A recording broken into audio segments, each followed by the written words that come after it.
Welcome to the third part of our Human Rights History series.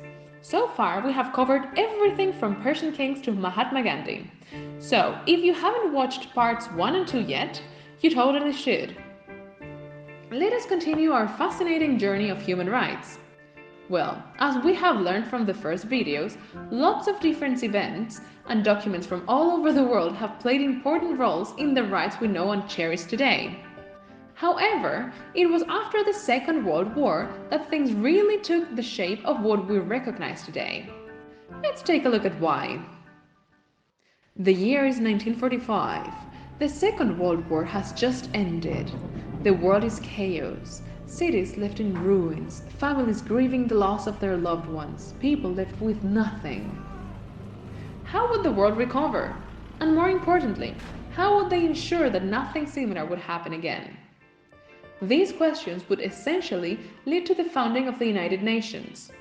On the 24th of October 1945, the United Nations was officially founded by its 51 original country members.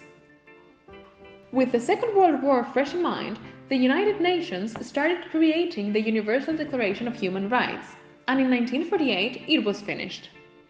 So, what makes this declaration so unique? Well, it was the first document to make rights that transcend borders and continents.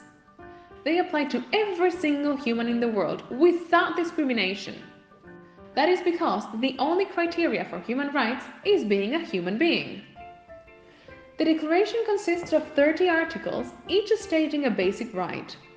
Everything from the right to education and legal aid to freedom from discrimination and slavery and much more is covered. These rights are very important, as they protect citizens from being oppressed by states and governments, as was seen in the Second World War. And actually, the 3 last articles are specifically expressing the duties and obligations the state has to protect and enforce these rights for their citizens. The Declaration, being the first of its kind, paved the way for different and more specific conventions, bills, and treaties all across the world. These conventions, bills, and treaties protect minorities such as children, women, refugees, disabled, and many more. So, that brings us to the end of this video. Much more could be said about the importance of the Universal Declaration of Human Rights, but instead, we encourage you to go read the articles of the Declaration for yourself. Enjoy and stay tuned for the fourth and final part of the Human Rights History series.